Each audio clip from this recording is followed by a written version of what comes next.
नमस्कार, मी मंगला शशांक खेकरे या प्रभाग क्रमांक 34ची माजी नगरसेविका। या भागामध्ये जेव्हा सुरुवात केली 2017मध्ये, तेव्हा या भागामध्ये जेव्हा फिरत होती तेव्हा अनेक भागामध्ये रस्ते नव्हते, नळ लाईन नव्हती, गडर लाईन नव्हती, त्यानंतर पथदिवे नव्हते। या भागामध्ये जास्तीत जास्त प्रयत्न माझा हाच राहिला की प्रत्येक एरियामध्ये रस्ते पोहोचवण्याचं काम, नळ लाईन नेण्याचं काम, त्यानंतर गडर लाईन टाकण्याचं काम। आज या भागामधल्या प्रत्येक एका व्यक्तीला जर विचारलं तर ताई, काका, दादा, मामा कुणाला पण विचारा तर तुम्ही प्रत्येकजण म्हणेल की नाही, आमचं काम मंगलाताईंनी केलं, असं या भागातल्या जनतेच्या प्रत्येकाच्या मुखामध्ये काम झालेलं दिसेल। बघा, 100% देऊ शकत नाही, 100% देण्याचं काम मी केलं, 80% काम माझ्याकडनं नक्कीच झालं असेल, 20% काम राहिलेलं असेल तर मी नक्कीच येणाऱ्या कार्यकाळामध्ये करण्याचं काम करेल। आपल्या या भागामध्ये अलंकारनगर, श्रीकृष्णनगर या भागामध्ये अतिशय विकट परिस्थिती होती। चिखलामध्ये पाय लोकांचे जायचे आणि या भागामध्ये रस्ते नसल्या कारणामुळे, प्यायला पाणी नसल्या कारणामुळे तिथे टँकरसुद्धा चालायचे। आज तो भाग टँकरमुक्त झालेला आहे। याबद्दल टँकरमुक्त झाल्याबद्दल मी माझ्या नेत्यांचे खूप मनापासून धन्यवाद व्यक्त करते व आभारसुद्धा करते। त्याचं कारण असं की आमच्या नेत्यांनी अमृत योजने अंतर्गत आपल्या या भागामध्ये नळ लाईन टाकण्याचं जे काम केलं, फडणवीस साहेब, गडकरी साहेब आणि दक्षिण नागपूरचे आमचे आमदार मोहनभाऊ मते यांचेसुद्धा मी खूप मनापासून आभार व्यक्त करते। कारण इथे टँकरमुक्त करण्याचं काम आमच्या नेत्यांनी केलं, त्याबद्दल धन्यवाद। परंतु आमच्या या भागामध्ये अनेक महिला, म्हणजे जो प्रशासकाचा काळ होता त्या प्रशासकाच्या काळामध्ये आम्ही भरपूर काम करण्याचं काम केलं। अधिकाऱ्यांशी संवाद व्यवस्थित साधून कसे कामं करता येईल याचा नेहमी आम्ही प्रयत्न केला आणि आमचे कामं झाले सुद्धा। काही आमच्या आमदार साहेबांनी आम्हाला निधी दिला, त्या निधीच्या माध्यमातून ते सुद्धा आमच्या या विकासाला झेप घेता आली।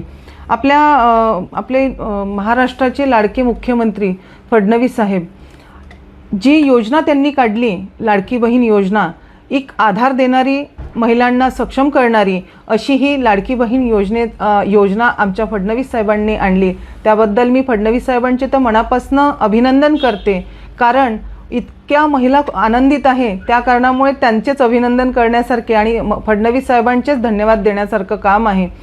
आपल्या या भागामधल्या प्रभाग क्रमांक 34च्या सर्व महिलांचा फॉर्म भरण्याचं काम मी माझ्या ऑफिसच्या माध्यमातून 1500 महिलांचं रजिस्ट्रेशन केलं। लाडकी बहीण योजनेचा फॉर्म भरून त्यांचा पूर्ण पाठपुरावा करून त्यांना पैसे मिळाले किंवा नाही मिळाले इथपर्यंत आम्ही त्यांचा प्रयत्न केला आणि माझ्या या प्रभाग क्रमांक 34D मधल्या सर्व 1500-1600 महिलांना आम्ही तो लाभ मिळवून देण्याचं काम केलं। दुसरी योजना आपली कामगार योजना। कामगार योजनेच्या माध्यमातून गोरगरीब लोकांपर्यंत ही योजना कशी पोहोचवावी याचा प्रयत्न माझ्या पूर्ण कार्यकर्त्यांनी व आम्ही नेहमी करत राहिलो।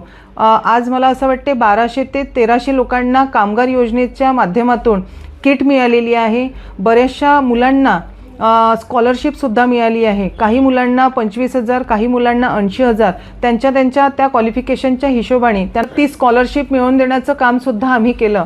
आज आनंद एका गोष्टीचा आहे की गोरगरीब लोकांना जेव्हा अपेक्षेने आमच्याकडे येतात तर भारतीय जनता पक्ष म्हणून आणि नगरसेविका म्हणून या भागातल्या प्रत्येक लोकांचं काम करण्याची इच्छाशक्ती जी माझ्या कार्यकर्त्यामध्ये आणि आमच्यामध्ये आहे त्याचा मला आनंद आहे।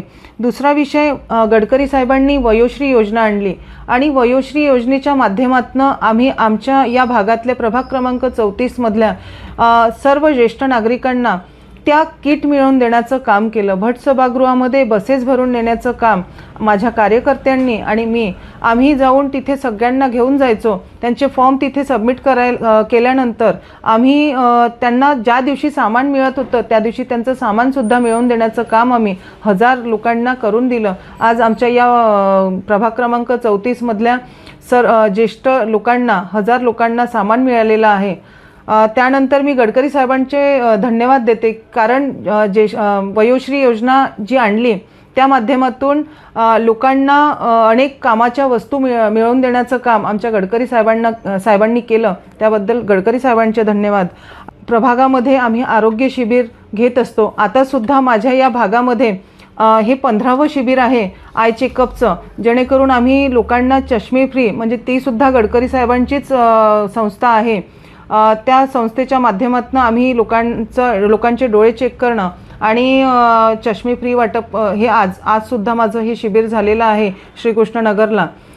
एवढा विकास करण्याचं काम जर आम्ही करू शकलो तर ते आमच्या नेत्यांमुळे करू शकलो, भारतीय जनता पक्षाच्या पाठबळामुळे करू शकलो. हेच सांगते. पुन्हा येणाऱ्या काळामध्ये नवीन इच्छाशक्ती ठेवून, नवीन पर्व ठेवून आणि या भागामध्ये सर्वात बेस्ट काम काय करू शकतो याचा प्रयत्न करू. ताई, काही नागरिकांसोबत आम्ही इथे संवाद साधला होता. इथे एक ई लायब्ररी तयार व्हावी अशी पण नागरिकांतर्फे काही मागणी होती. या संदर्भात तुम्ही कोणता पाऊल उचला? नक्कीच ती लायब्ररी सुरू व्हायलाच पाहिजे. माझी सुद्धा मनापासून इच्छा आहे. आताच आम्ही 8 दिवसाआधी इथे ओंकारनगरला गार्डनमध्ये NITचे अधिकारी घेऊन गेलो, तेव्हा तिथे समाज भवन आहे मोठं आणि ते 30-35 वर्ष जुनं समाज भवन आहे. तर ते आता म्हणजे त्या परिस्थितीत नाही आहे आणि त्याच्या आजूबाजूला सुद्धा मोठी जागा आहे. तर अधिकाऱ्यांचं सुद्धा असं म्हणणं पडलं की मॅडम, इथे जर हे तोडलं आणि नवीन आमदार साहेबांना निधी मागितला आणि इथे जर आपण चांगली मोठी लायब्ररी किंवा म्हणजे त्याच्यामध्येच इन्क्लूड आपण इंडोर गेमसुद्धा तिथे करू शकतो. 3 माळ्याचं जर तिथे बिल्डिंग बांधली तर नक्कीच याच्यावर सुद्धा आम्ही विचार करू आणि चांगल्यात चांगलं बेस्ट या भागामध्ये ई लायब्ररी आणि इंडोर गेम्स आणण्याचं काम करू. पक्षाने जर संधी दिल्यास आपला पुढचा अजेंडा काय राहणार आहे? पुढचा अजेंडा हाच, पक्षाने संधी दिल्यानंतर या भागामध्ये चांगल्यात चांगलं काम करावं, जनतेचं आरोग्य कसं चांगलं राहील याचा प्रयत्न आणि आपल्या या भागामध्ये ज्या काही अडचणीच्या गोष्टी आहेत त्या सोडवण्याचं काम आम्ही नक्कीच पुढल्या काळामध्ये, येणाऱ्या काळामध्ये करू.